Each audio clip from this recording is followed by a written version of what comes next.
Yes. Thank you for the playlist, Adam. Sure. Thanks for coming down from Seattle. So, Totally. on the thanks theme, let's say a big welcome to Mónica Guzmán.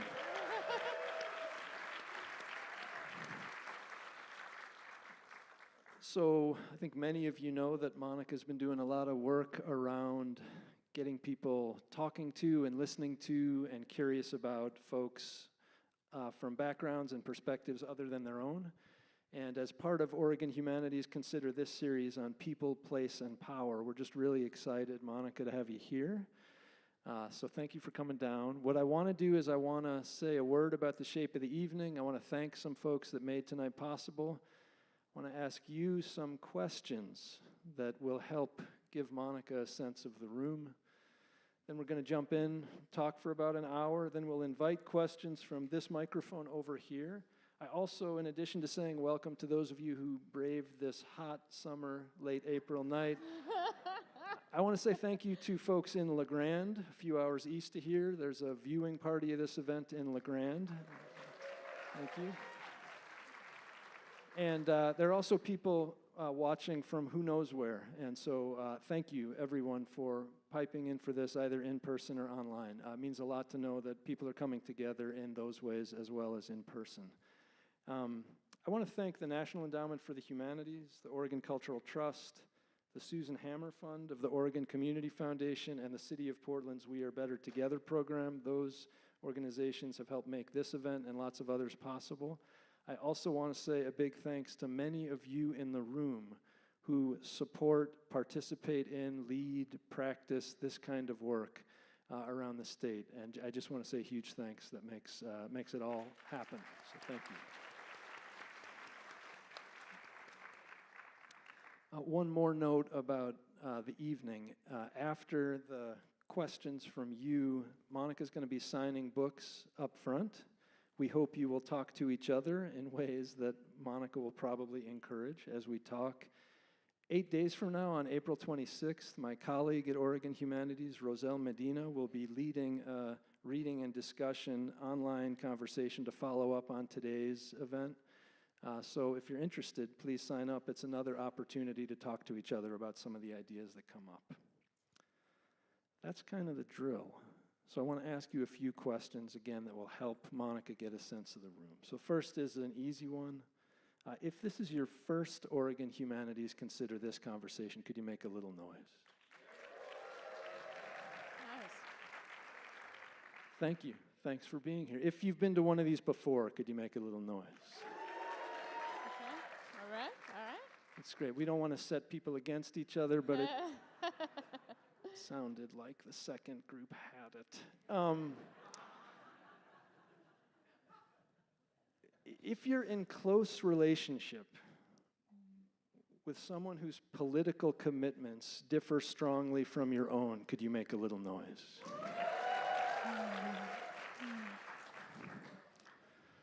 This one may be harder. We'll see what happens. If you're skeptical about what conversation, and especially one-on-one conversation, can do, could you make a little noise? It's fun to ask skeptical people to clap. So, last question before we get started. If you are curiosity curious, could you make a little noise? All right. So that's the room. There's the room. Yeah. So good to see you, meet you, hear from you.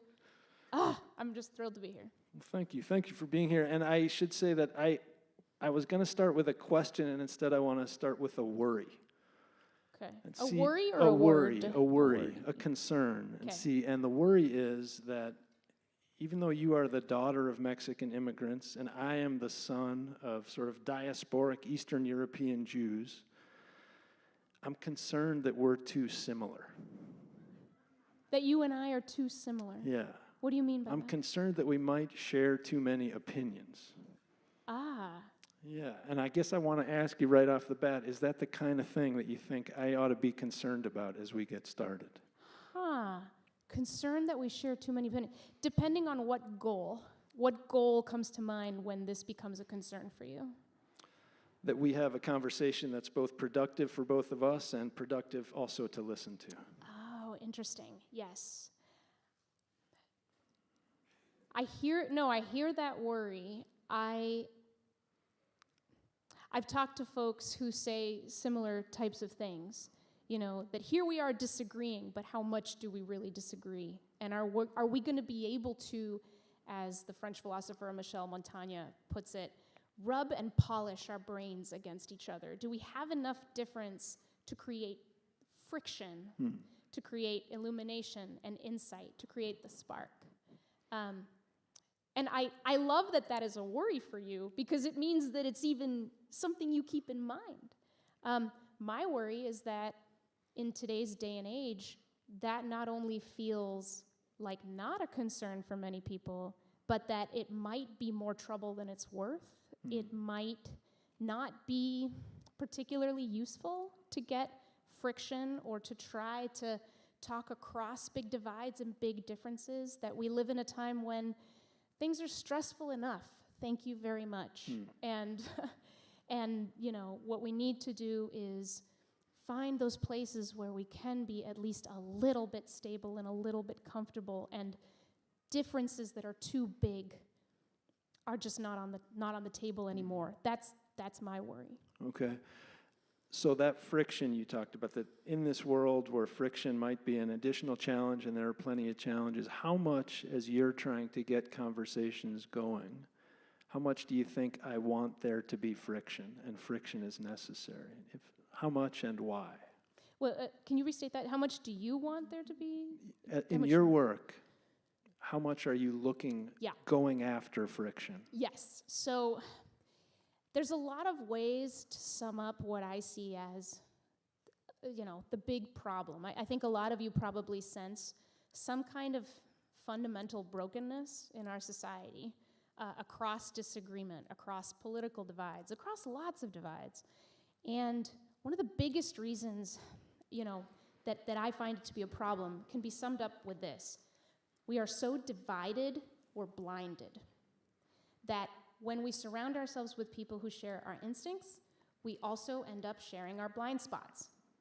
That there is something about a sort of healthy, a mixing of perspectives, webs of organic relationship that sort of naturally connect us across difference, that keep us checking the assumptions we have about people who are different from us with the reality, that ensure that because someone in our lives thinks differently, and we know that, and we still, our kids go to the same baseball practice, or, go to the same schools, or we share something in common, that we can keep a sense of all of our overall humanity, right? But what's happened, and there's been so much social science to unpack this, it's often called political polarization. I think of it as toxic polarization, where it's a dynamic that I break down into three parts. We're sorting, we're othering, and we're siloing. So sorting means it's the natural human tendency to want to be around people who are like us, and we're seeing in the data, blue zip codes are becoming bluer politically, red zip codes are becoming redder. It makes sense because, again, it's an anxious time. And the last thing you want when things are really anxious is to make yourself more anxious by, diving into relationships that are going to challenge what you think all the time. The second thing is othering, and that's the natural human tendency to push away from people who are different from us. And there's some really chilling social science on this that shows the differences don't even have to be that meaningful for us to engage in minor or major discrimination. And then lastly is siloing. So siloing is about the information that you hear mostly coming from people who think like you. It doesn't mean that you're not exposed to different ideas, but it means that when you are exposed to different ideas, it's probably through the filter of the kinds of judgments that people like you might stamp on them before they arrive at your door. And so I call that the SOS, the sort of call for help of the moment. Because as we sink deeper into our silos, we begin to live in our minds in something that is not quite reality. And the data shows us that when people on one side of the political divide guess at the views on the other side, and this goes for both sides, we wildly exaggerate. We believe that more people hold extreme views than actually do. And you can look around, and I think we all recognize why, right? We're getting signals from certain places. We're doubling down on the relationships that keep us comfortable, because why wouldn't we? And so that's what's happening, is we're getting a little bit away from the debates as they really are, people and why they actually believe what they believe, and away from being able to find the common ground that most deliberation in a healthy democracy needs to find in order to solve the problems we're desperate to solve. Mm-hmm. And you described that with the acronym of SOS, which is the call for help. But it also sounds like you're saying part of your concern is that in a way, the more we sink into it, the less we call for help. The more we go, I'm pretty good here. Mm. So I guess I want to ask about the relationship between those. How much do you feel like you need to let people know they should be calling for help? This is a problem. Or how much is the call coming from within the house? Oh, say that again if you don't mind. Sorry, because I didn't hear the beginning part. I'll put it another way. I'm comfortable with my people. I got my reasons. That which sounds like a symptom of the diagnosis, but I'm comfortable there. Do you feel like it's on me to recognize I need to go out of where I'm comfortable, or do you need to deliver that message? Oh, that's a great way to put that question, because there's a real tension there. People are comfortable. I guess among the ways I can point to, what ends up missing. So one of the reasons I wrote the book, I never thought of it that way, was because my email inbox was becoming this sort of confession booth from people who were losing relationships left and right, with relatives, with people they love, with friends. Sometimes it came with sort of a confoundedness. I don't know why. This friend, after 30 years, decided she doesn't want to talk to me anymore. She said it was about politics, and I tried this and I tried that. So one thing is that for a lot of people, there's real pain. There's real pain happening in their lives. And so something's got to be done about that. Another thing is that when we spend a lot of time being comfortable, what ends up happening is that we end up becoming more certain. We end up having our views sort of affirmed. And certainty is great when you know you're right,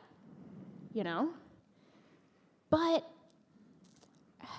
how can you be sure? How can you be totally sure? And then, if you don't get challenged, if people in your life if there's not some friction in your life where you get that chance to be asked what you believe, how do you know what you believe? I was on Glenn Beck's podcast, which as a liberal was quite the invitation. And he and I ended up talking about that on that episode. And he talked about how, as a commentator, he wants more of the people who listen to him to do their own work and their own research and their own thinking and make sure that they know that they can really, truly own and claim the arguments that lead them to make their conclusions, and that they're not. It was really interesting to hear him say this, that he doesn't want people to just blindly follow what he says. Mm-hmm. And so I think in a lot of ways, when we get very comfortable in our silos, we all begin to resemble a little bit of sort of a blind follower. We don't mean to, but it's because no one's challenging us. No one's confronting us with our own views. I think of one story that has made the rounds up in Washington State that I heard about a war protest happening, during the, I think it was the Iraq War, and there were folks on two camps, right? The people protesting the war and then counter-protesters.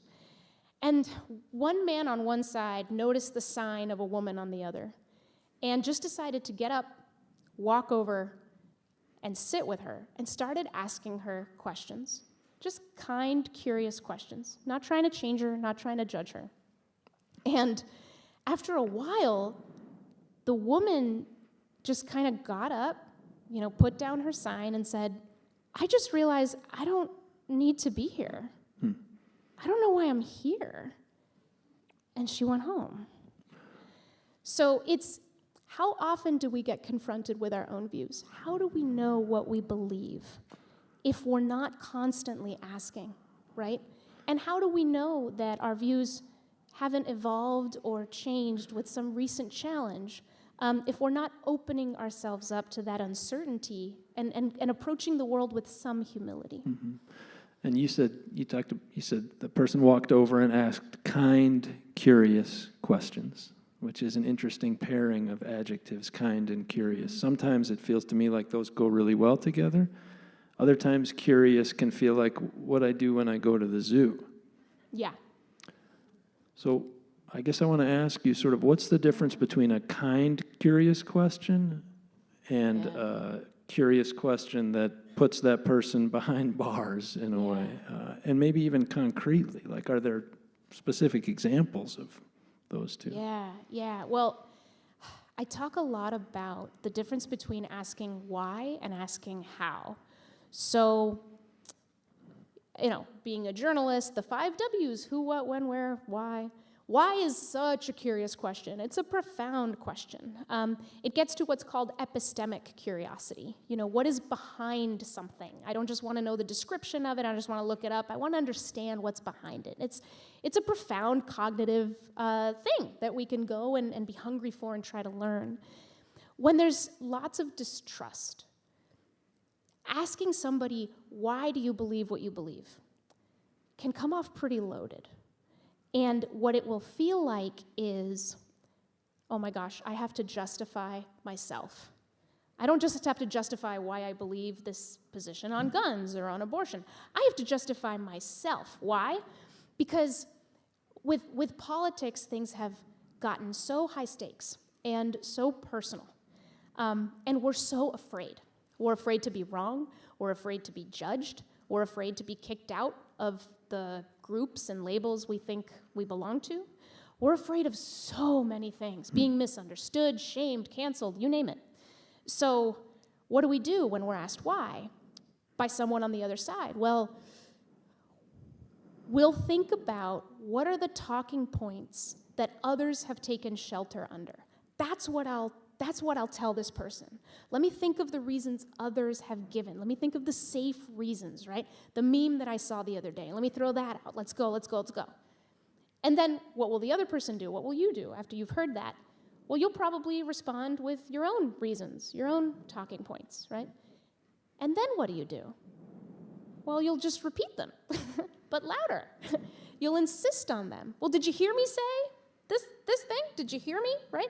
Because a lot of times what happens is, whatever the issue is, there's some glittering reason, right? Like, this reason for me on abortion is everything. And like, this is it. And so if I hand it over to this other person, it will have the same impact on them it had on me. That's what we come to expect. And then when it doesn't, we're confounded, and then our curiosity becomes trained on, what is wrong with you?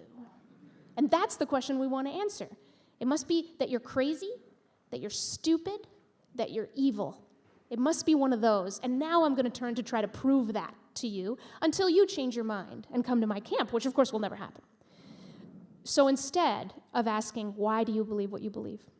Try asking, how did you come to believe what you believe? So why is that so powerful? The number one reason is story. In a world of reasons and arguments, the one thing that's sort of unassailable about my experience is my experience. I am the world's preeminent expert in my story. And in my journey through life and the values that I see out there and how I stack them for different issues. And if you ask me how I came to believe what I believe on abortion, I can tell you some stories. I can tell you how certain things landed with me. And instead of feeling like I'm being put on trial, instead I'm taking you on a tour, right? So what makes it curious for you as you listen is that you're learning. You're trying to fill the gap between what you know and what you don't know. That's what a question does ideally. Not all questions are curious. That's what a question does. Who does the question do it for? The asker. The asker. Yes. So a curious question, when you look at curiosity as a neurological cognitive function, our curiosity is activated when we put our attention on a gap between what we know and what we want to know. Unlike other cravings that we might have, like let's say you're hungry. You're going to be hungry until you eat. You know, it doesn't matter what else you think about, you're hungry until you eat. With curiosity, you're only curious so long as your attention is on the gap between what you know and what you want to know. As soon as you assume, right? Assumptions are certainty's little minions.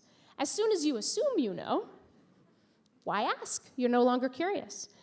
If you're distracted by something else, you're no longer curious. If you're afraid, you can't really wonder about something you think is out to get you. Then your brain goes from let me explore to let me survive. And then you're going to fight or you're going to flee. Yeah.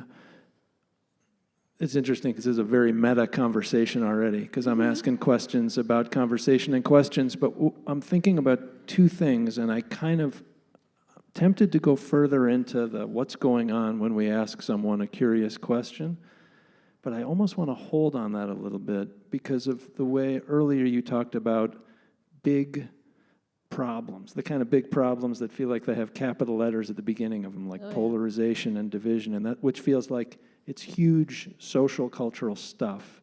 And then we've quickly gone to what's happening when one person is talking to one other person. Yeah.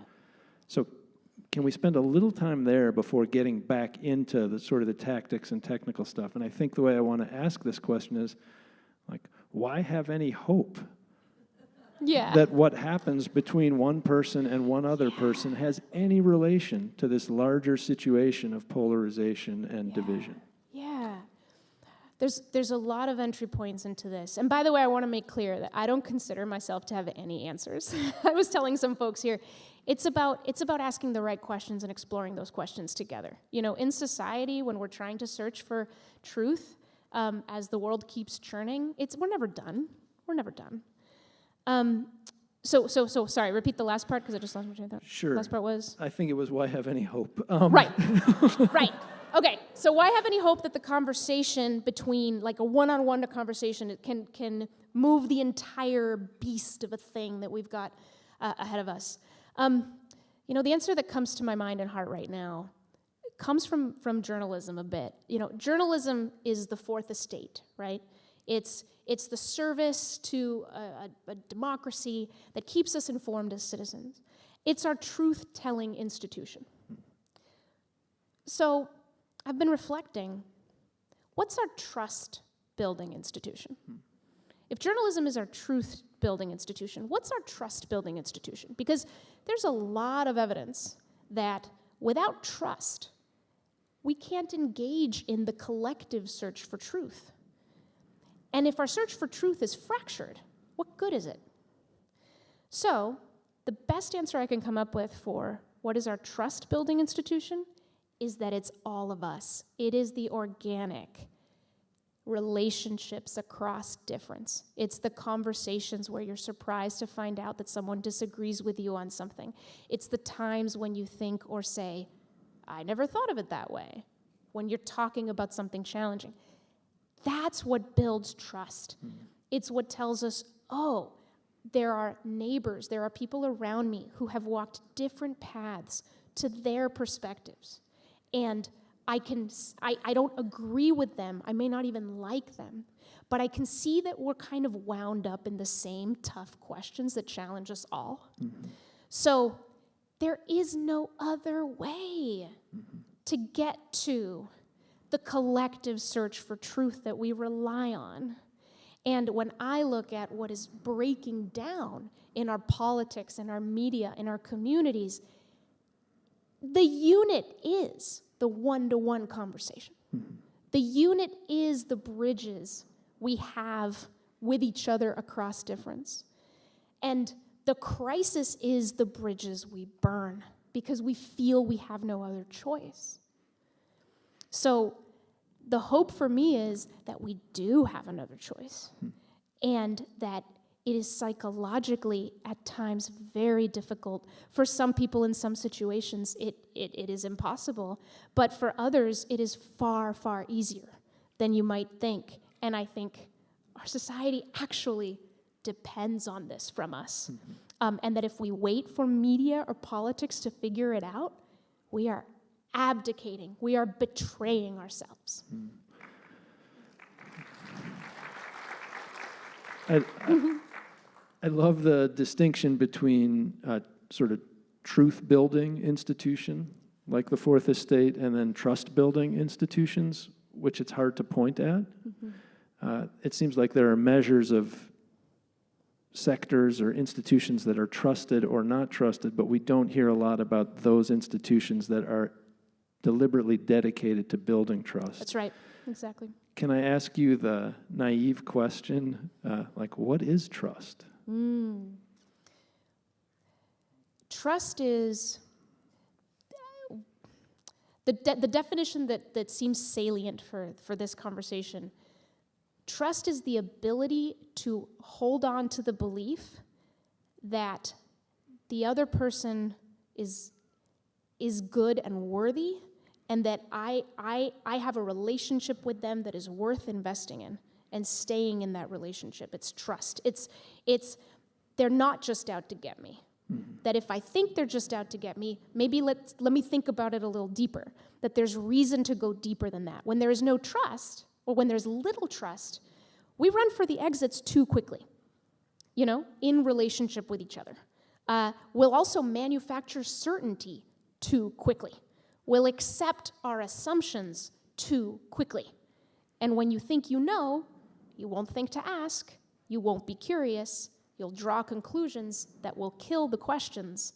And there we are, sort of all walking our separate paths away from what binds us together.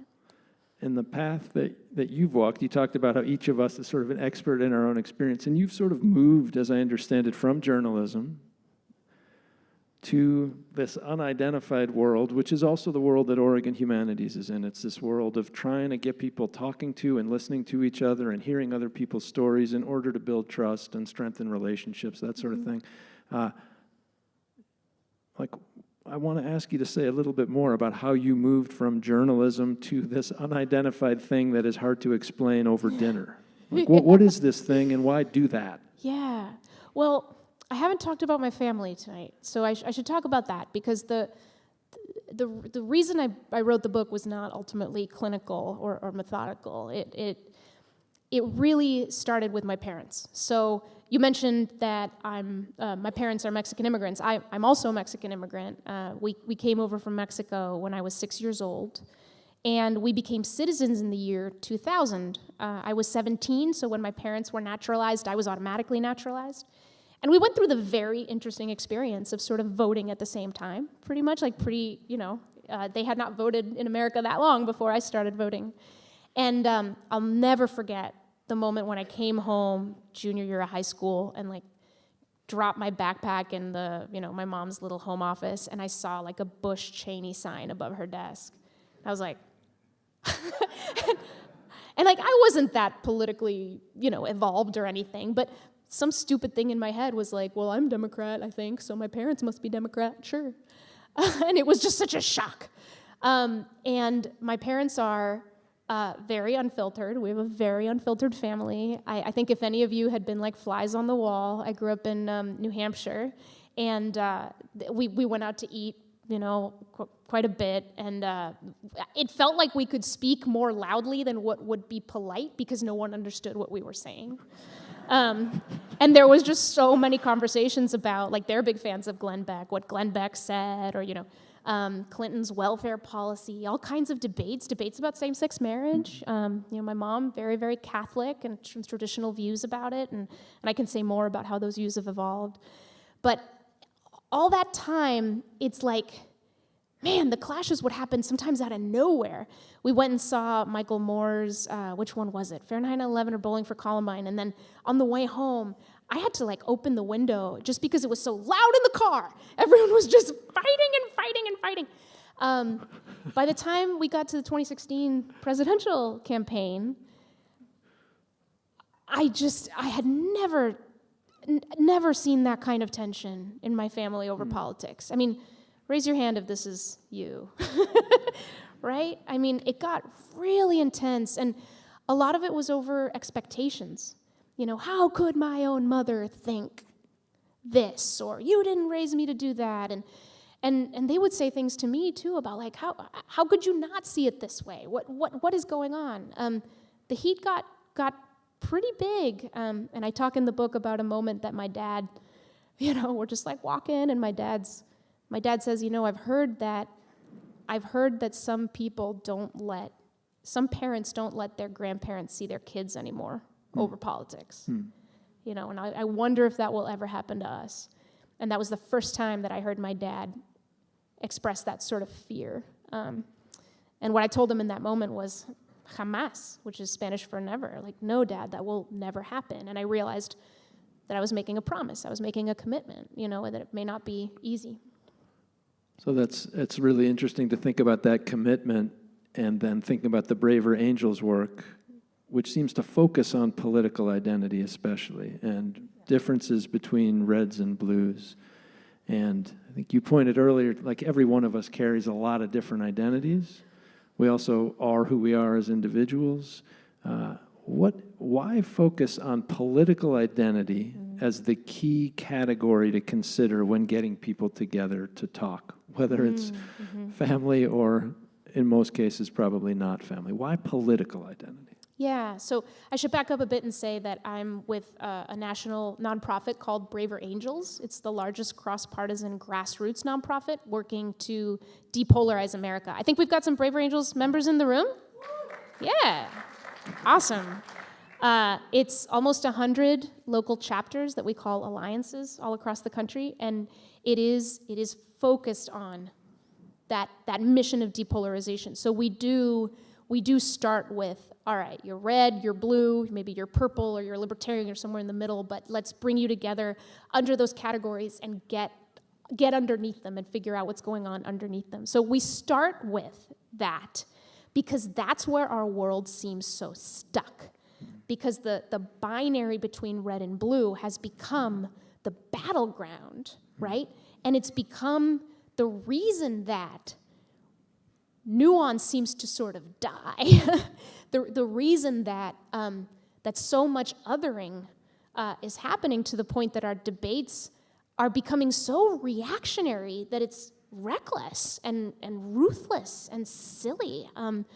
You see, I mean, people ask me, what is the relationship between, you know, these kinds of conversations and policymaking? And I think the line is pretty direct. When you look around this country, how many policies are being passed more because of a fear of the other side and what they're doing or what they could do, rather than constructing a society where we can all thrive together. It seems like that's become so remote because the number one concern is that the other side is so awful. So until we can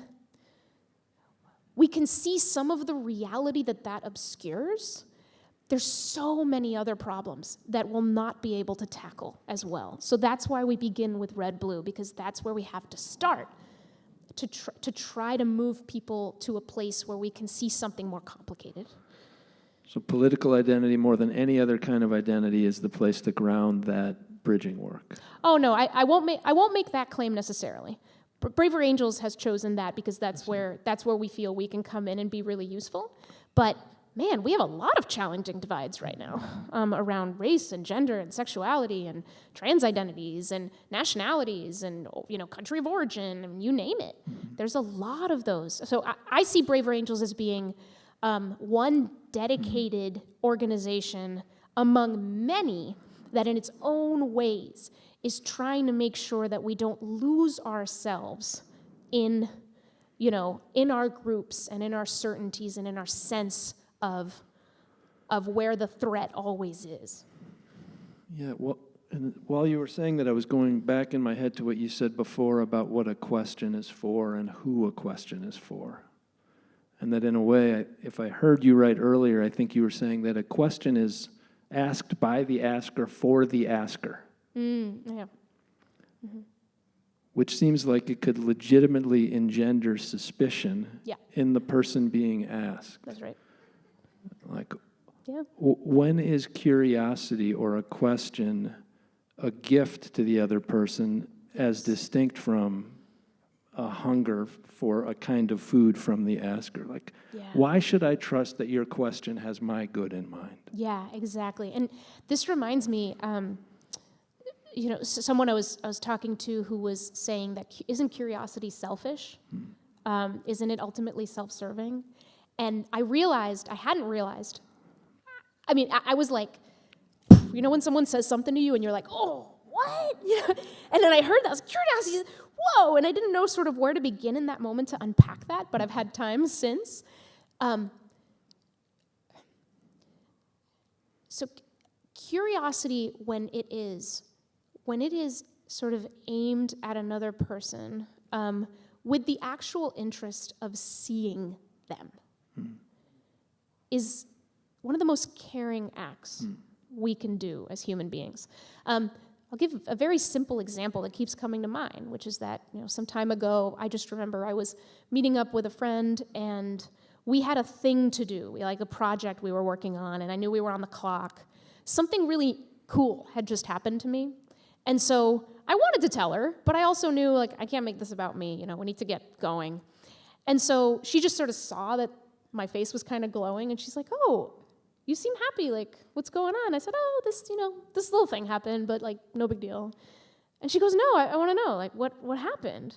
And so I start to tell her, each time thinking she doesn't want to know that much.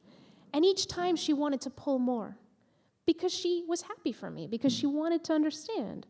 And I realized, wow, like, she was giving me that sense of, you matter, and I care about you, and I want to know what happened. I'm here for that. I'll hold that space for you. So that's the kind of curiosity I'm talking about. The curiosity that comes in, and it,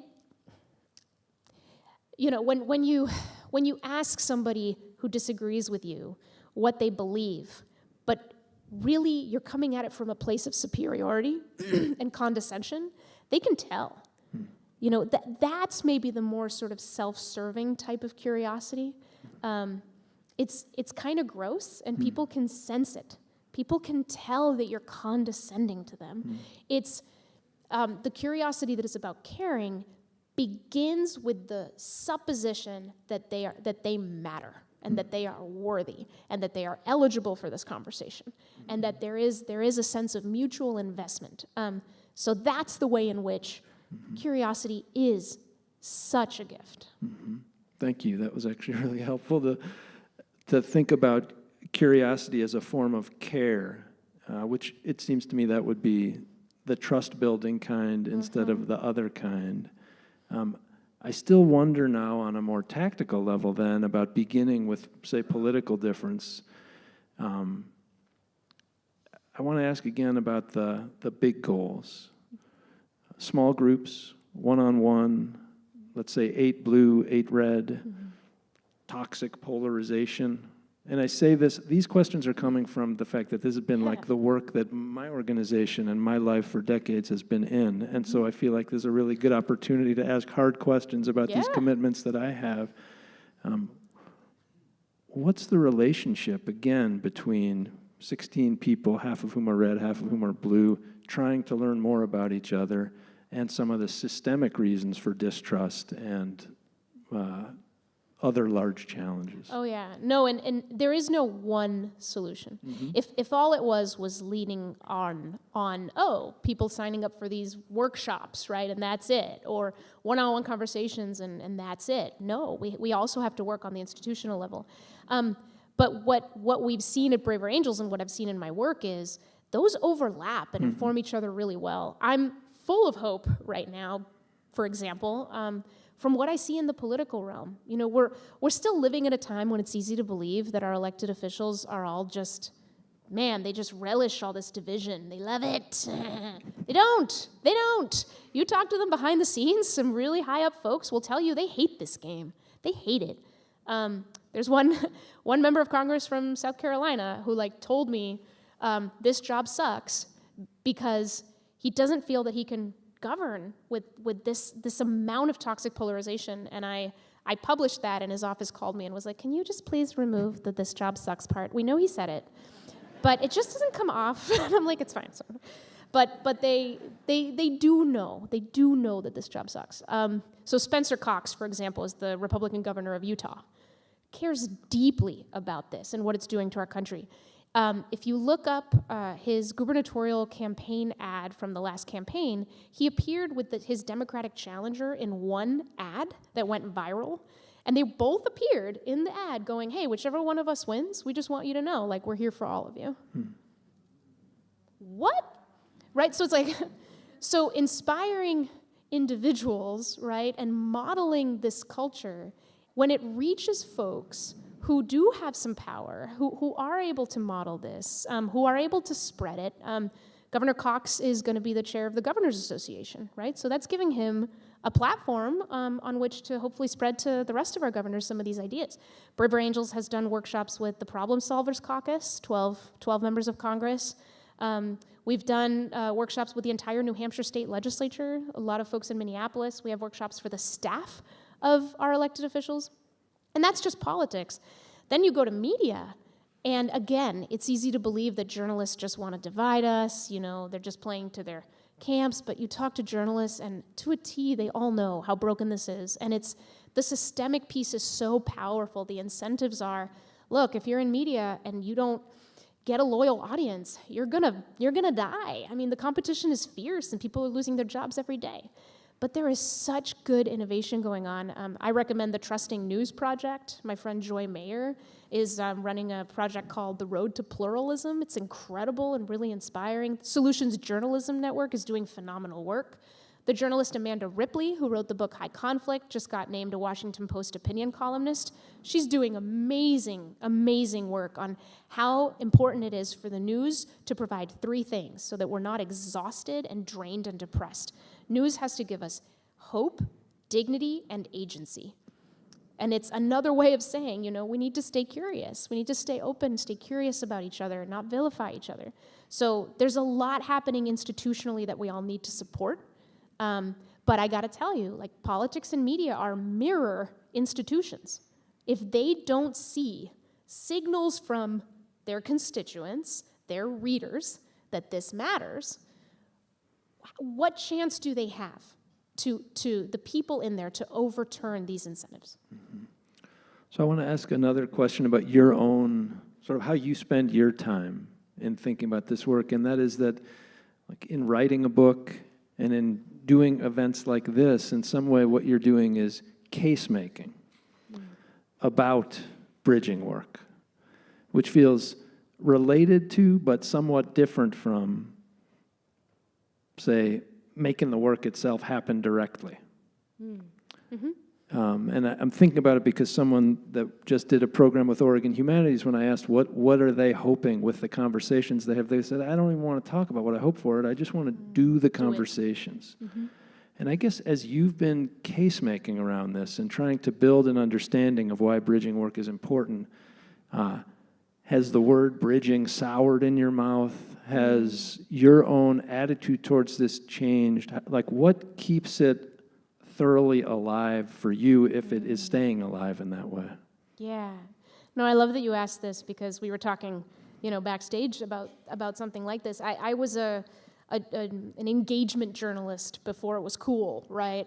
And at some point, the word engagement, you know, the word community started to almost kind of lose a little bit of that aliveness the more that different folks or, you know, the players in the space would sort of use it almost to pay lip service to a concept, but without really understanding what it meant and without practicing it.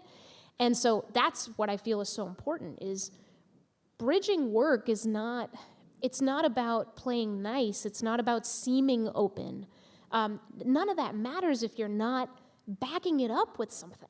Like you've got to try practicing it in your life, in your organizations, out of a sense of that necessity that if we don't have, if we are not welcoming friction, there's something we are abdicating.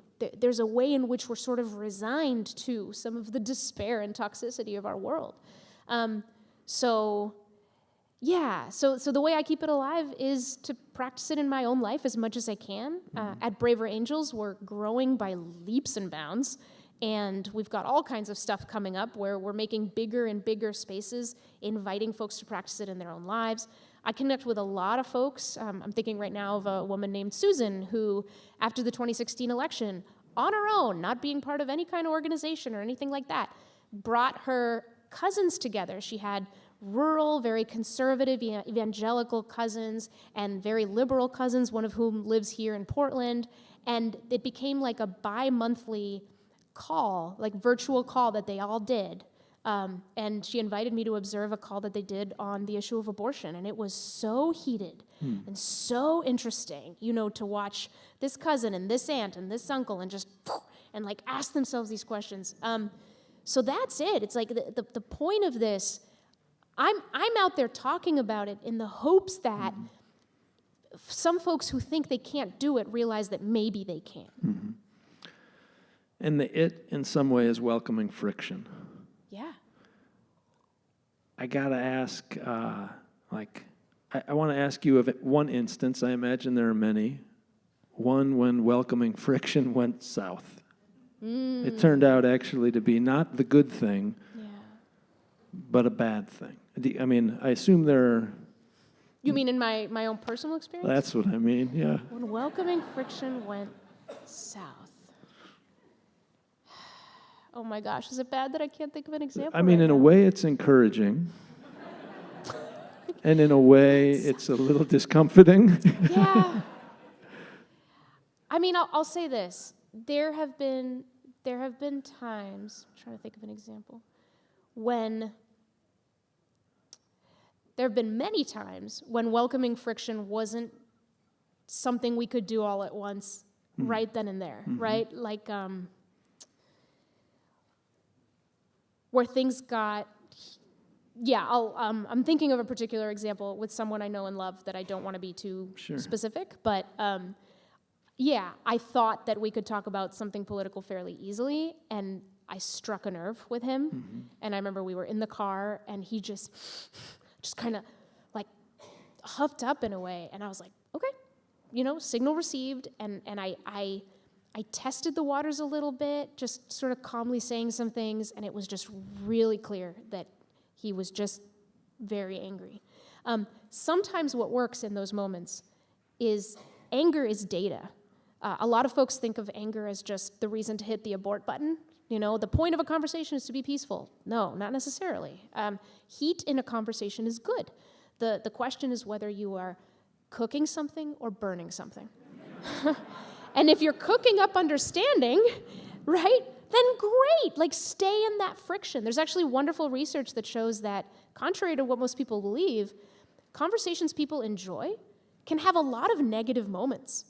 It's about whether they're followed up by some laughter, whether you're able to have a sense of humor, whether it's mixed with positive moments. And so here's a tip, one of the most powerfully diffusing things you can do when you detect anger is, if the anger is in the other person, you can say, I didn't realize this mattered so much to you. And I've done that several times. And what's cool is to watch that person kind of, like, the anger was something that needed to be acknowledged, right? And then if you're able to acknowledge it, maybe it doesn't need to be so hot. And that's really cool. And if it's in you, I've done this too, where I say, you know what? I can tell I'm getting pretty upset about this. There's something here that deeply concerns me. I don't know that I can articulate it really well this moment, but I just want you to know that. Like, I think maybe we need a break. In this particular conversation, I didn't feel I had either of those options because I know this person sort of well enough, and I was like, now's not the time. So when things have gone south, it's been more about figuring out when to stop. And I will say, maybe a lot of you recognize this in yourselves. When you get really worked up, when you're really confounded, when you're really sure you're right, or when you feel like you've been assaulted and you need to get one over on the other person, you don't want to stop. And you'll end up burning each other. So a lot of the wisdom about this is the best conversation is the one that you can continue later. Like leaving something so that you can pick it up later is powerful. So there are two things in there that seem really interesting. One is the idea of later presumes ongoing relationship, that it's not a one-off. That it's not a That it's not a one-off. Right. That we will talk again, Right. and again and again. And I think it's easier with family and close friends. And here I'm speaking from my own experience, where I have both family and close friends who I have huge differences with, and some of those have gotten tough, but because we have years behind us and we'll have years ahead of us, we're able to back away knowing we'll come back. Maybe even more importantly, we're able to laugh. As you said, I do think, though, it's interesting thinking about the tactics when you see anger in someone else. And in a way, that feels kind of technical and professionalized and learnable, which is quite different from when I feel it in myself. So can I ask you again about that? Like these days, you're a professional at this. Yeah. When does it happen that you feel it in yourself? What gets you there? Or is it more you're able to hold it in a certain way? No, this is great. I'm realizing, let's see, I think what gets me really mad is when I feel like this point has been made so clearly, and there is no other way to, like haven't we just talked about everything like pretty clearly? And this person I'm talking to, I'm thinking about my husband. This person I'm talking to continues to insist that it's this other way, and I'm like, after a while, you just sort of run out of patience. But it's this, and there, it's silly to think about how many times I do get to that point of certainty in myself. Like, no, I'm totally right about this. I am totally right about this, and because I love him so much, there's so much trust that I can be just as mean as I want. You know what I mean? And he can be as mean as he wants back if he'd like to, but I'm usually the mean one. And it's still true. It's almost always true that when we calm down or when we can come back to it later, he'll mention something and I'll go, oh, right. Or like I'll have calmed down and I'll realize that I was gripping something a little too tightly. I wish I had an example for this. It's like, I can't think of a particular example, but that happens a lot. And then I go, why was I so certain? It's when I get to that point of, what is wrong with you? What is wrong with you? And then some part of me tries to not put it that way, but that's what I'm feeling. There must be something wrong with you because we've covered all the bases. But as I write about, and it's difficult to practice this, even being the so-called expert, it's like you're always missing something. You can't know somebody else's thinking all the way. Part of my bias is I'm a seasoned communicator, right? And sometimes I think, that whatever somebody says is their full articulation of something. But hang on, that's not the way it works. Language is an imperfect tool at best to try to communicate our meaning, right? What matters is the meaning in the other person, not whatever words they said. And so that's another thing I'll do. I'll use their words against them. But you said as if what matters is consistency to prior statements. What matters is understanding where they're coming from. And if they're figuring that out live with me, great. Why am I trying to sabotage with some stupid, you know what I mean? I think we all become little monsters like that, one way or another in conversation. That's a great image, that we've all become little monsters. It's just a fun image to play with, but it also feels like if we move back from the personal to the political, in a way that seems to be exactly what we see when we look across the aisle. That is, we don't see our own potential monstrosity. We see, look at those monsters who have this idea about the border, or this idea about what public safety requires. So maybe as we move towards closing our part of this and opening to questions from the audience, I guess it feels like so much of this has to happen before you even get in a room. How does it happen before people even get in a room to start understanding each other, that they are open to not going those monsters. Yeah, I think it's really important to keep in mind that when you go in trying to change somebody, you make it impossible to understand them. That when you go in trying to change somebody, it's gonna come off as condescension, and it's going to undermine trust. And that I think is the number one error we make. We think that our duty is to go in to persuade and change this person's mind, probably because we think we're right, and we might be. But what we don't realize is that people cannot hear unless they're heard. And we can't decide when that point is for another person. We are not that person. We can't control that person. So coming in, ready to slice, it almost always makes things worse. So that's it. Even if we do it in a docile kind of way, people can see through it, right? So it's more about, can we have the humility to come in with a different mindset? The most radical thing I do whenever I catch myself in that place of, I think I'm coming in with a sense of superiority, is I'll tell myself, I look forward to being wrong. I look forward to being wrong. Mm-hmm. And it's a reminder that if I'm wrong, it's not the end of the world. In fact, it's great. I hope that if they give me an argument that is really good, I can recognize it, because that's what I'd expect from them. I need to come in with the exact same posture. Now, that's really hard. But again, it gets harder if we think what we're doing is attacking each other via some political issue. We're really here to attack each other. No. Politics is the art and science of thriving together. That's what it should be. It shouldn't be war, right? So if we're going to be as creative as we ought to be, and we're so dang intelligent, we have so much cultural capital, like we should be building an incredible utopia, But we don't, because you pass it through all this filter, and like this incredible potential we have ekes out to like that, So that's what I'm interested in, is increase this filter, and it starts with understanding that no, you're not perfect, and no, you don't have all the answers, and yes, you might be right, but you're not going to persuade anybody by telling them that outright and not listening to them and imagining that you might be wrong.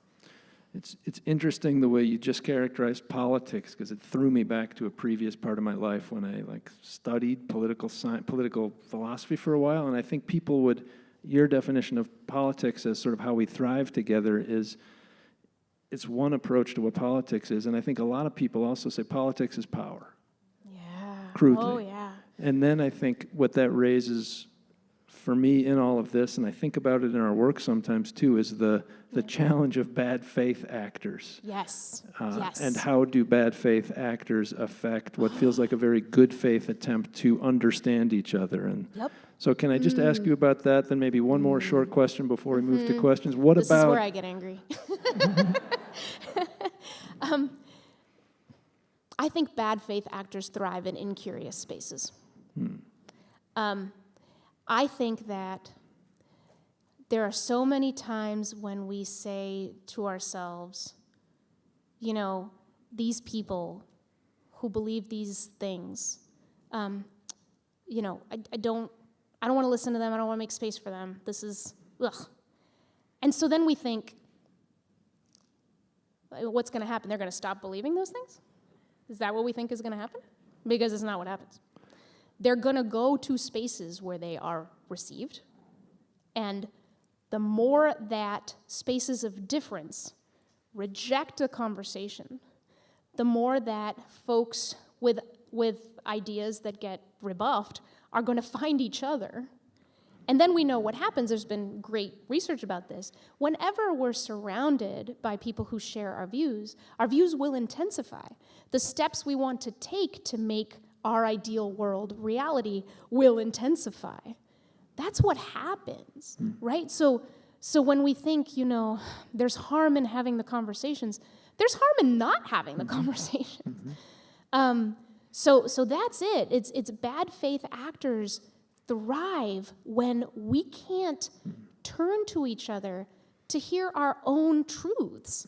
You know, they may come in a different language. They may come with experiences that make us uncomfortable, but I really believe that when you lean on people's stories, not, you know, let's say that they believe something truly deviant, a conspiracy theory, get behind that. How did you come to believe what you believe? Tell me what concerns you. You'll find truth in people's stories, even if there's no truth in their conclusions. And you will build trust. And as you build that trust, you know, again, assuming that this other person is the one who's wrong, but it might be you never know, like, you'll keep that person from feeling that in order to belong, they need to go to darker and darker spaces. See what I mean? So, like, that's the thing I really wish we'd understand. Mm-hmm. We're doing this to ourselves. Mm-hmm. So the last thing I want to, there are actually a lot more things I want to ask, but I can't right now. So the last thing I'm going to ask tonight before opening this up is the dedication of the book, which is a dedication to Seattle. May we never stop growing in our understanding of each other. Yeah. My question is, why are you nodding when you say, what does that mean to you, growing in our understanding of each other? What does it mean to you? What does it look like to grow in our understanding of each other? It means, first off, knowing that we're never done understanding each other. We're never done. We're never done understanding ourselves. You know, like, we're never, ever done. It is a constant process. It's a constant inquiry to those around us, to our relationship with them, to looking inward at who we are and what relationship we need, what assumptions we have about our world, and then who we are together. So growing in our understanding of each other, I think that the bigger our capacity to understand, the bigger our capacity to solve, to troubleshoot, to get creative. We know that fear, when activated, shuts down our creative capacity, right? Again, we go into fight or flight. So, yeah, if we grow in our understanding of each other, we are less likely to assume the worst of each other. We're less likely to have perverted views about who we are and why we believe what we believe. We are more likely to find the common ground we need to solve tough issues. And I wrote that dedication to Seattle in part because, I mean, it's clear to me that, like many cities, we have some work to do on this. It is a very messy time, you know, with housing, with accessibility, with affordability, with inequality, with all these enormous issues that are finding their way into our cities, into our big, beautiful, messy, possible, wonderful cities. And we can't turn away. As hard as it is, we can't turn away. So when I see cynicism, you know, I see a resignation. I see a giving up of understanding. But again, it's not about agreeing. It's about seeing where we already share something that we have been blind to. And realizing that we're not crazy, stupid, or evil. You know, we're actually pretty cool. And we can do big things together. All right. Thank you. Thank you. So we're going to shift. As we shift, there's a microphone over here that my colleague Ben Waterhouse is waving from and gesturing at. I would invite people, I know that first question can be tough. I want to mention we deliberately ask people to ask their own questions and not, for example, hand us a question on a piece of paper, because in a way I think we believe that the person that the question is coming from is actually maybe the biggest part of the question. We'd invite you to come up with a question, ideally the kind of caring questions that Monica was talking about before. As we're transitioning to that, can you join me in saying a big thank you to Monica? Thank you.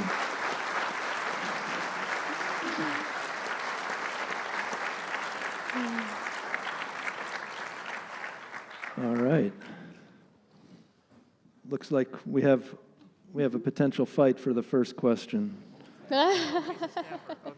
Our first disagreement. All right. Thank you so much, Monica. I'm sure I speak for so many people in this room to thank you for being here with us tonight. I'm also a Braver Angel. I'm a volunteer. I am a retired lawyer, and I wanted to share a bit of my story and then ask you for a comment. One of the most rewarding things that I've done as a lawyer is to volunteer to teach high school students about the United States Constitution. There's a competition called We the People. Grant High School, many people in this room are probably familiar with. They go back most years to Washington, D.C. and frequently win the national competition. Woo! Very proud of them. But one of the things that we talk to them about, and this links to Braver Angels' deep reverence for Abraham Lincoln, President Lincoln. We live in a place where we believe in the consent of the governed as the way toward political stability and successful problem solving. And I'm here to give the good news to people that young people get that. They understand the sort of hydraulics of the Constitution and power and wealth and so on.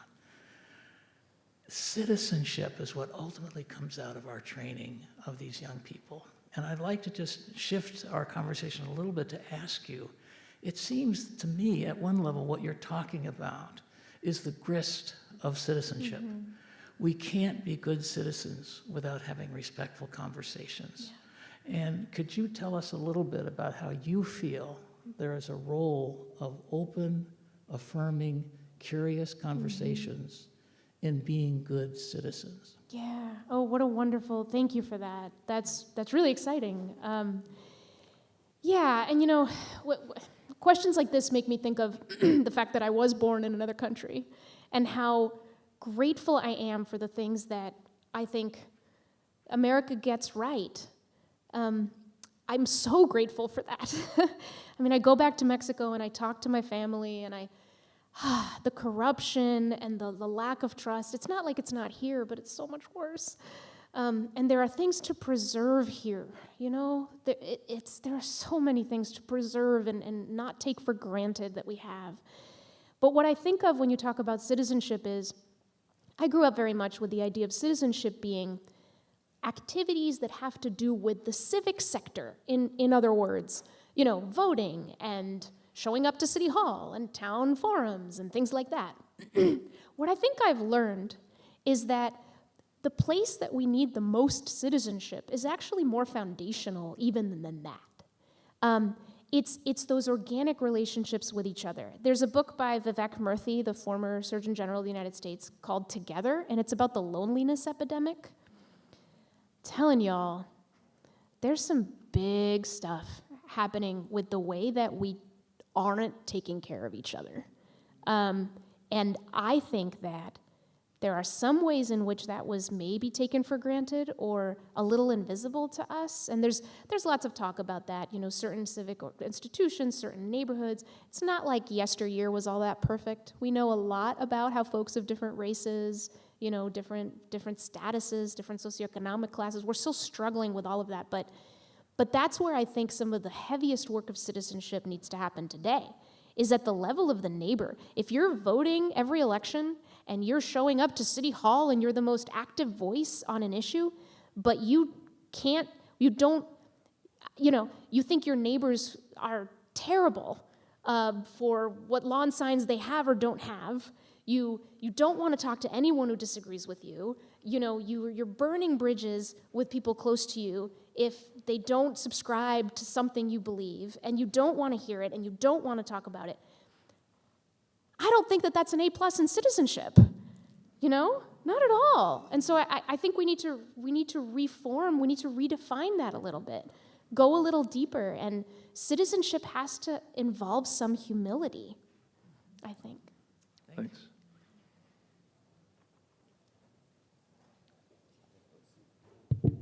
Hello.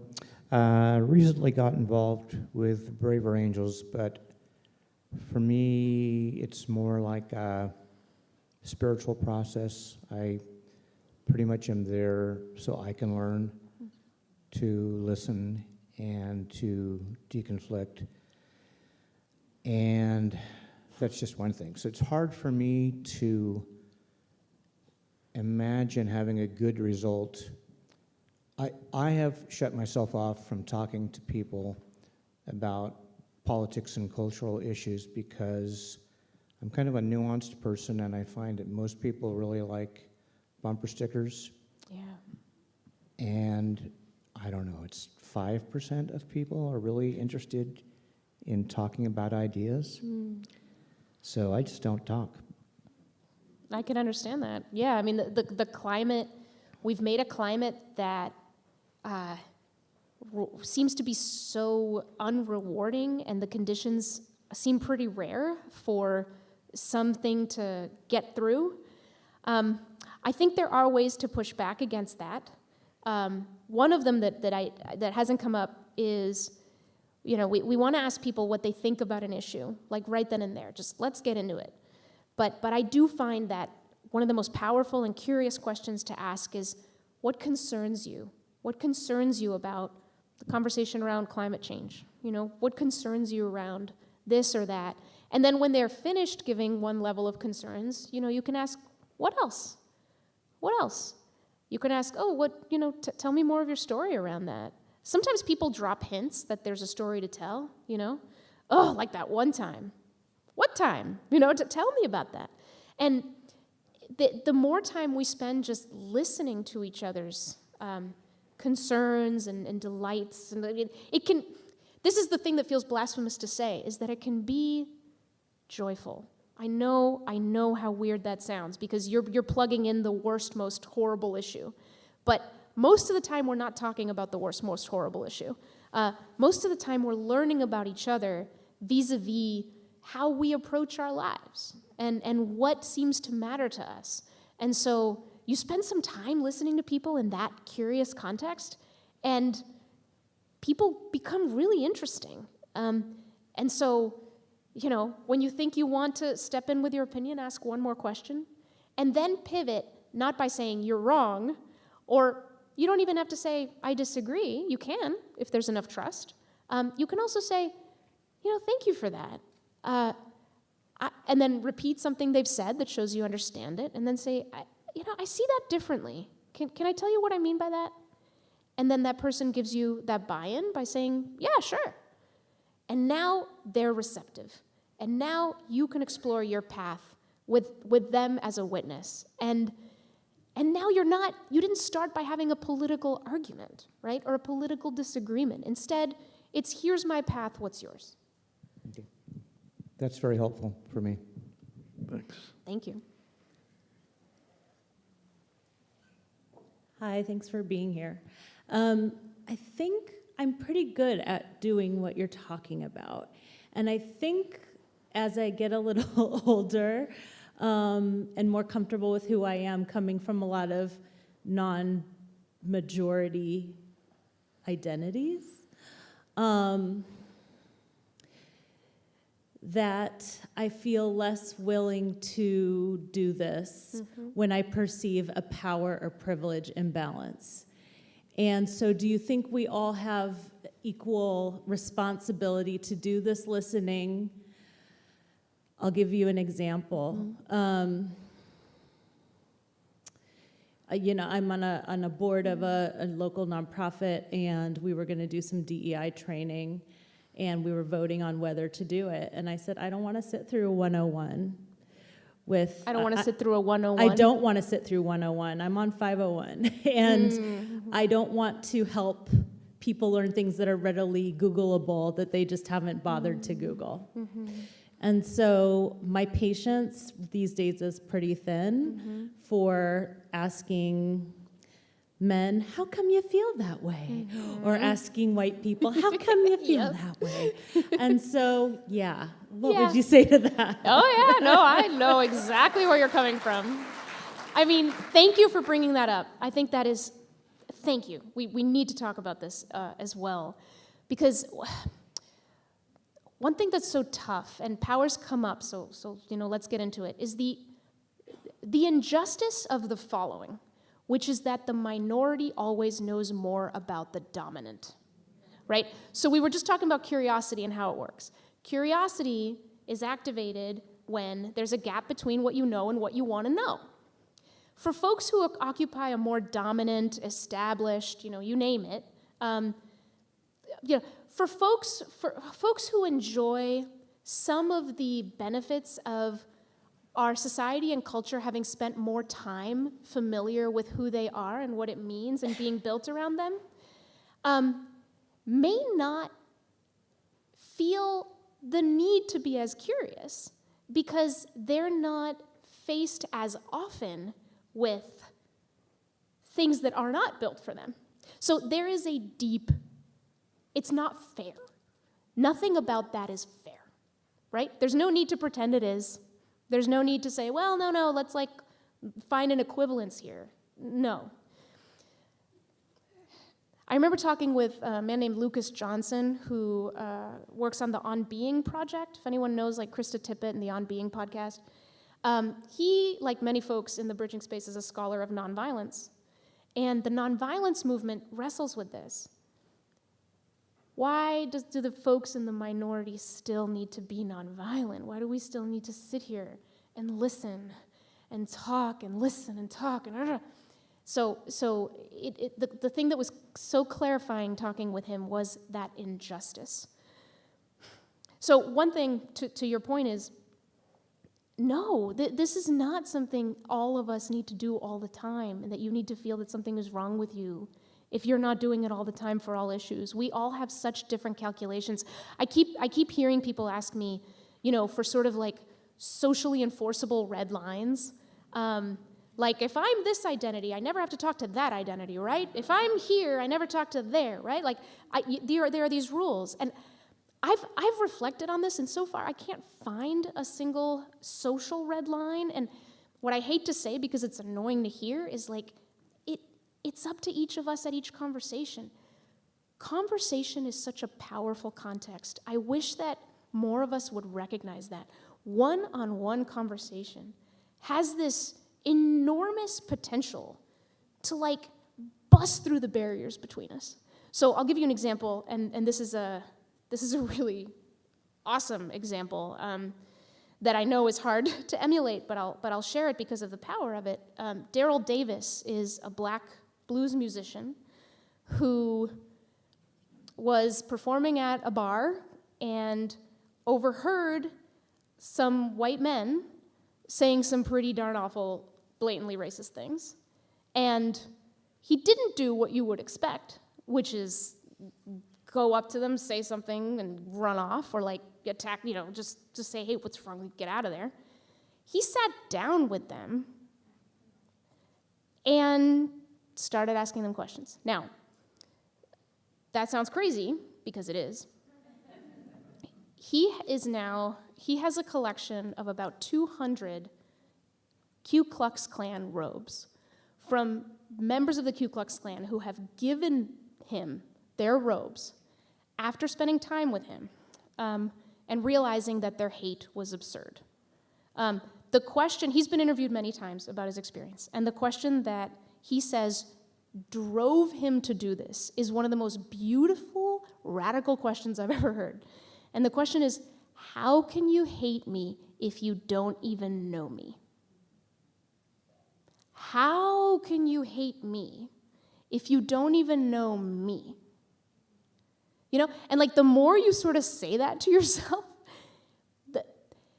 hatred is so often more about the person feeling the hate than the group or people they think they hate.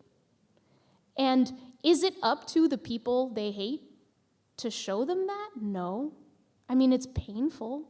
It's very vulnerable. It's exhausting. Who wants that, right? But I, for one, am grateful that it is possible. Because what I think is hard to walk away from, we made that point that it is unfair. There's no question that it's unfair, right? What's hard to walk away from is that there's this tension between being safe and being seen. And if, for the sake of staying safe, those of us with identities that are not dominant take ourselves out of sight, how can we be seen? So that's the tension. And again, I cannot and will not say that everybody needs to do this all the time. Hunky-dory, let's like talk to Nazis tomorrow. No. But it is possible, and maybe someday, just once, you find yourself in a position where you can do it, then take it, then great, and if you never do, that's fine. We all have to hold each other up and do the best we can. Thank you.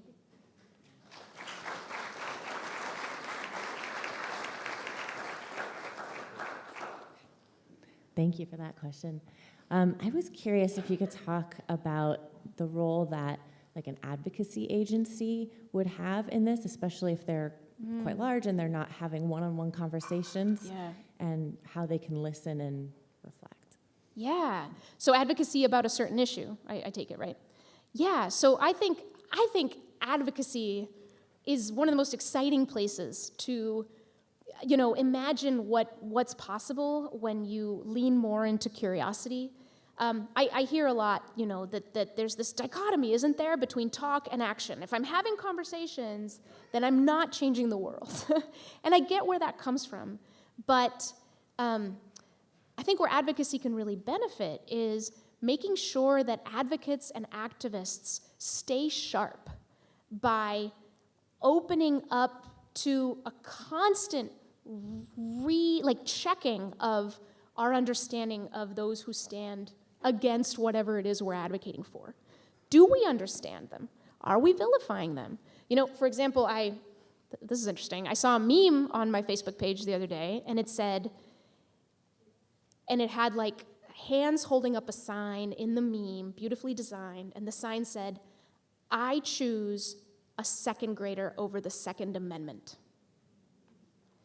Right? So first of all, how beautiful, like rhetorical devices like symmetry always make you want to, that sounds awesome. Second graders, Second Amendment, yes. But what's really going on in that meme, right? What's really going on is a false choice. Who the hell actually believes that our debates about guns are about choosing children over guns? Do you think people who support the Second Amendment want your child to die?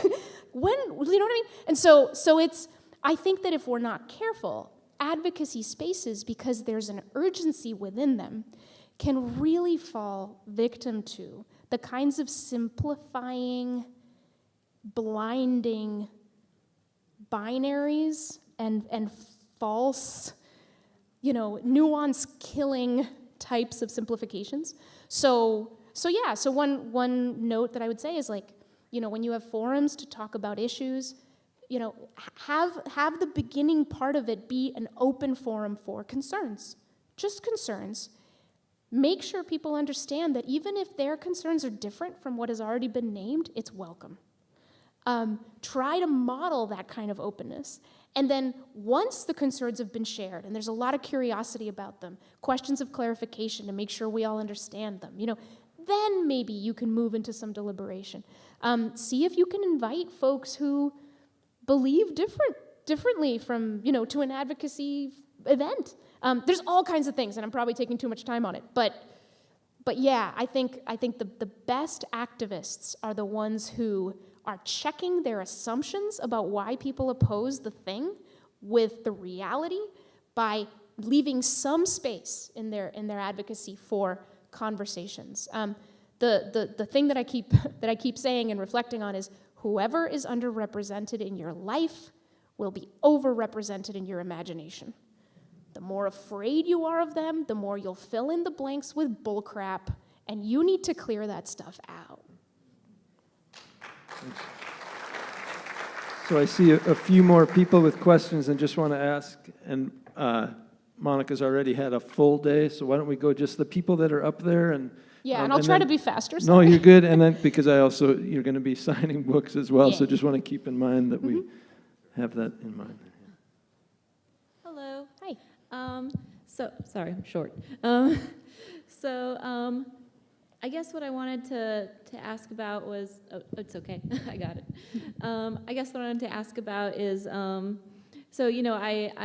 very interested in, all of this about, seeing the other person's perspective and, asking those questions and having those meaningful conversations. And, I believe you when you say that is, a really impactful way to, change the trajectory that we're going, one conversation at a time. And, but at the same time, I'm also an activist, and I feel the duty to stand up and fight for the things I believe, the rights people should have, and and the things that should not be done to people. Yep. And that's a hard thing. That's a balancing act, and it's difficult to balance that. You know, the desire to ask curious, kind questions and understand and know where people are coming from at the same time that you're, I guess, actively working to make sure their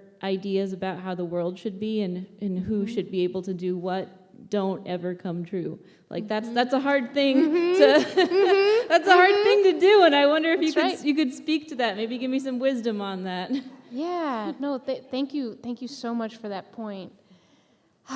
Yeah, it's the world we want to bring to bear. There's the more you care about an issue, the harder it is to deal with the impatience. Why isn't it already here? How is this difficult? You know, how is accepting these basic rights for this group of people not obvious? It's a really, really tough thing to deal with. So the story that comes to mind is an author and activist, Jonathan Rauch, who was very active in the same-sex marriage movement in the 90s and early aughts. And, you know, he was right there with a lot of folks, gay men like him, who had that same tension. It's like, the last thing I want to do in my activism to bring around a world where I can marry the love of my life is spend time with folks whose views make me less of a person, right? That they reject something about me. They think something is deeply wrong with me. I don't want to spend time with those people. So Jonathan talks about how he and a couple allies they were sometimes able to spend time, really curiously and kindly and without judgment, listening to folks. What they heard was real struggle. What they heard oftentimes was people for whom their devotion to their own values, you know, their faith, their tradition, clashed at times with their love for gay people in their own family. And they came upon a question that ended up being so powerful because it fit right in that struggle that good people were having. And the question was, don't you want someone you love to know the joys of a life with someone that they're married to? You know, wouldn't you want that for them? And he talks about how at first, you know, it was just kind of one light went off, and then another, and that pretty soon it was a room full of light. And he talks about how if some of them hadn't been able to do that, would they have seen that beautiful struggle? I think so many people, so many good people, struggle with their positions on issues because things are in tension with each other, and they just don't know how it's supposed to sort out. There's a friend of mine I'm thinking about whose father took like 20 years to accept her, you know, for being gay, and he's a Jehovah's Witness. And what she then later told me is, like, in hindsight, what she now sees that she was seeing in her father was he had to break himself and remake himself into someone who could be a person of faith and a great father to a daughter he accepted and loved. So, like, that's why some of these things take time, because people have to break themselves sometimes and rebuild themselves to live in the world that gets better and better. And we may not know. Maybe we are being reckless in our activism. How do we know? And so it's going to be messy. It's going to be really messy. Last thing I'll say, sorry, I'm taking a while, but last thing I'll say is, I think it's not that I think that we all need to be mediators, having conversations all the time, and not spending our energy changing the world in the ways that we feel we need to. What I think it's about is balance. And the analogy I'll draw is, think of like an island, right? And in the middle of the island, there's all these islands, and they're all different communities of thought and ideologies and beliefs and causes. In the middle of the island is sort of the mountain, right? At the top of that mountain is the most uncompromising activist who wants no distractions or disruptions, is not going to get very curious at all. Like, their job is, let's organize, let's hold this sign until everybody gets it, You know what I mean? That person is at the top of that mountain and they matter. And then there's people on the coastlines. And on the coastlines, there's the harbor and there's the ships and there's the people from other ideologies and other communities of belief and other causes coming to check them out. And they need the people on the coastlines who believe what the person on the mountain believes, but is able to take the time to stretch out a hand and say, hey, let's talk. I want to tell you what I'm thinking about. I think it's about balance. We need the people at the top of the mountain, and we need the people on the coastlines. Right now, I think that when you have too much of the people on the mountain, you fracture. When you have too much of the people on the coastlines, you stagnate. So you need the balance. Thank you.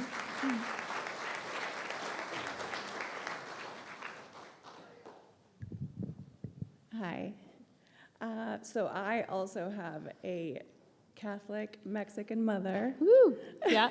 Yeah. She brought me here when I was 8. You came here when you were 6. Mm-hmm. And I would say that my mom is a curious person gone wrong. Like, she... Can't wait to hear what you that know, means. That's in awesome. 2016, Trump was all she could talk about because that's, I mean, and she would just do it in a way where it wouldn't matter like what she was really talking about, but she wanted to like have a hand up on you. And I feel like she saw how toxic he was and he wanted to like sort of like put herself next to him. And so, I mean, I love my mom and I think she's really a strong person and what like her journey coming here. And I see her as an instigator. But I think that like instigators are the people that are curious, but they don't know how to be curious. Yeah. So my question for you is, and I'm sure like we all have people like this in our lives, how do you get an instigator to be like a healthy, curious person? Like how would you do that?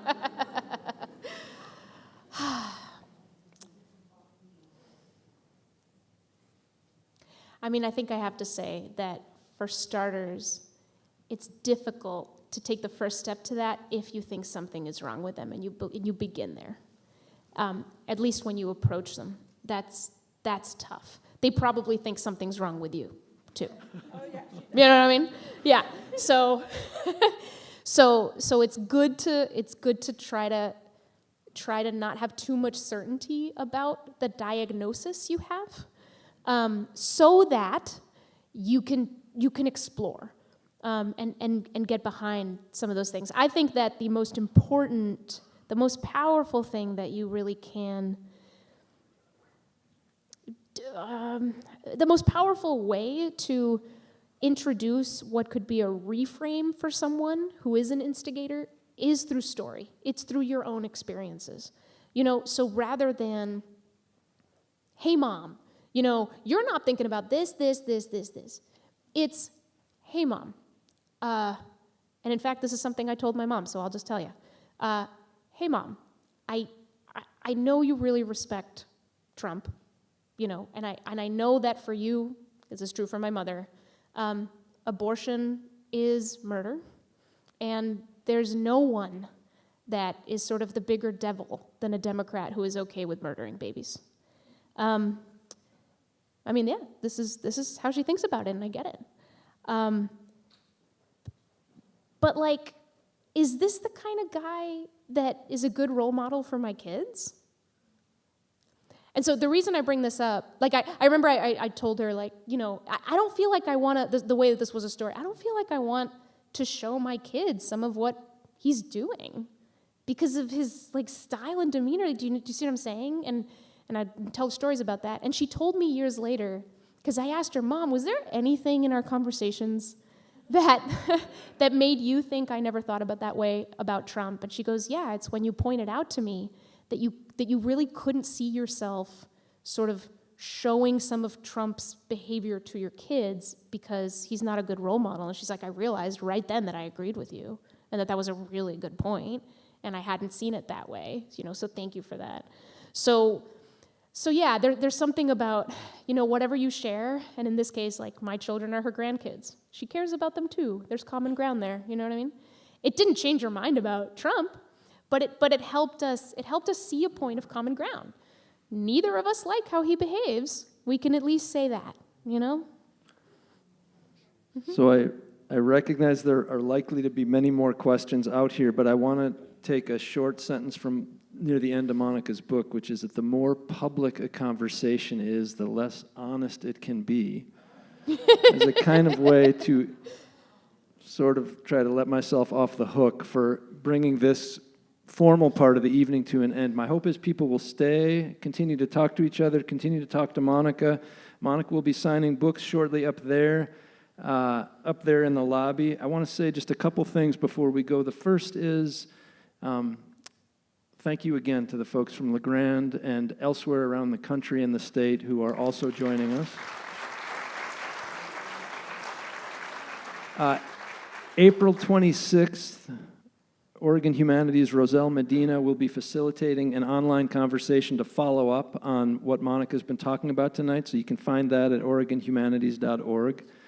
May 23rd, we'll be back up here with 3 people talking about state borders.